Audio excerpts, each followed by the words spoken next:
Eu acho que é exatamente isso.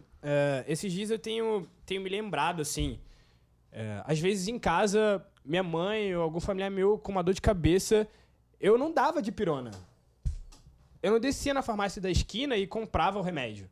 É óbvio que, cara, eu tenho dipirona em casa. A gente anda com dipirona, tomou uma dor de cabeça, toma dipirona. Mas quantas vezes a gente não volta àquele lugar de total dependência a ponto de que, se vemos uma pequena enfermidade acontecendo, a nossa primeira ação não é orar. Sim. E aí a gente volta ao assunto do cotidiano, da espiritualidade no dia a dia. Quantas vezes a gente não vê alguém com crise de rinite e ora simplesmente, sei lá, uma frase de 3, 4 palavras pedindo: Deus, renove as forças. Deus, leve embora essa crise de rinite. E isso traduz assim, por mais que seja algo simples e talvez até um pouco superficial, isso traduz que, cara, muitas das vezes a gente acaba perdendo a dependência do Espírito. E nós vemos que aqui nessa igreja, eles dependiam tanto do Espírito que as relações eram provenientes da atividade do Espírito no meio deles. Ter tudo em comum, igual Atos 2,42, não é uma realidade que pode ser promovida por simplesmente um sentimento de proximidade, afago, carinho com o outro. É o Espírito dentro de nós.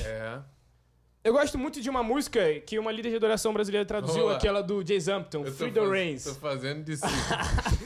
Que é liberdade você vai ter está que nesse cantar. lugar, com misericórdia e graça. Posso cantar? E- Liberdade está neste lugar. Cara, essa música é muito Famosa boa. no Brasil por Laura Sogueres. Laura- Abraço, Laura. exatamente, essa é a líder de adoração que eu tinha falado. E ela chega uma hora na música e ela fala assim, olha, Espírito Santo, você está aqui em cima, embaixo, dentro de nós, entre nós. Ele precisa preencher cada centímetro, cada metro quadrado da nossa realidade de comunidade local. Ele precisa estar comigo quando eu vou até a padaria, cumprimento o padeiro e começo a anunciar o evangelho para ele. Ele precisa estar comigo quando eu tô indo pro trabalho, no caminho, no metrô, Deus me fala, me dá uma palavra de conhecimento para aquela pessoa que talvez eu nunca mais veja na vida. Pedro e João andando na porta do templo, a porta formosa, curando o paralítico. Sim. Não tenho nem ouro nem prata, mas uma coisa eu tenho. Vamos lá. E essa eu te dou. Eles estavam, gente, ali, eles estavam indo ao templo, mas eles estavam cumprindo o rito judaico de ir até o lugar da habitação de Deus. É como se nós estivéssemos indo até a igreja e tivesse uma pessoa em situação de vulnerabilidade, uma pessoa em situação de rua, um paralítico à porta da nossa igreja e nós orássemos por ele e ao invés de darmos esmola, e sim, nós precisamos dar esmolas. Sim, nós precisamos lidar com questões sociais, mas se nós impuséssemos as mãos, ele fosse curado. Eu gosto muito do texto de Atos que o Davi leu, dizendo que Cristo Jesus veio e ele foi provado pelo Pai, que operou por meio dele, diante de todos aqueles que o ouviam, sinais e maravilhas. Isso testifica. Exato! Isso testifica. Sinais e maravilhas é como se Deus estivesse olhando do alto, Atos 4:28. Os apóstolos estavam sendo perseguidos, eles viram para Deus e falaram assim, Deus, por favor, envia mais uma vez o seu Espírito para que ele nos conceda ousadia e intrepidez para que possamos proclamar o Evangelho. E não só isso, mas também, Deus, nós te pedimos, estenda o seu braço forte para realizar sinais e maravilhas. Sim. Frente à perseguição, frente à ameaça da morte, não é uma oração de livramento que eles fazem.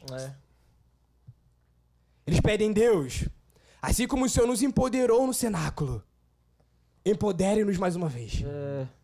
Deus, estamos proclamando a mensagem do seu evangelho. Estamos retomando Gênesis 3:12. Você disse, o evangelho, ele não começa com a morte de Jesus. Ele não começa com a ressurreição, não termina na ressurreição. O evangelho também não termina na realidade da igreja que nós temos hoje. O evangelho termina no começo. Gênesis 3:12. A semente da mulher. O homem prometido. Aquele que esmagaria a cabeça da serpente. Sim. De uma vez por todas. De uma vez por todas. E enquanto proclamavam a verdade do evangelho, Deus comprovava a veracidade, a verdade. Deus legitimava aquela mensagem. Será que Deus tem legitimado as nossas mensagens? Vamos lá. Será que Deus, a lei, Davi, ele tem legitimado as nossas proclamações nos dias de hoje? Será? Calma. Será que temos buscado socorro no nosso interior, como Narciso, no nosso próprio reflexo, na nossa própria capacidade, ou até mesmo no nosso networking? Ou será que temos olhado para a nossa realidade e temos dito, Deus, o nosso socorro vem de alguém que transcende o tempo e espaço. Calma. Deus, o nosso socorro só pode vir do seu Espírito Santo. Deus, nós somos totalmente dependentes do seu Espírito. Sim. É essa a realidade que nós precisamos retomar. Uma igreja gloriosa, sem mácula, sem ruga, sem mancha, ela vai se tornar assim, ela vai ser ataviada por meio do Espírito. Sim. Atos de justiça, Apocalipse 19. Atos de justiça, obras de misericórdia, obras de retidão só são possíveis mediante o Espírito. Sinais e maravilhas mediante o Espírito. Sim. Sem o Espírito, nada. Como Francis Chan diz, muitas das vezes temos tratado o Espírito Santo como Deus esquecido. Mas uma vez eu orando, eu lembro muito bem, acho que foi num 242, numa igreja caseira, e Deus me dizendo assim, João, o meu espírito não é o Deus esquecido, mas o Deus prometido. Quando Pedro se levanta em Jerusalém, depois de ter saído do cenáculo, o que ele diz? Isso é aquilo. Isso é aquilo que foi profetizado. Sim. Isso é aquilo que foi prometido. Nós estamos desesperados pelo cumprimento de uma promessa. Sim.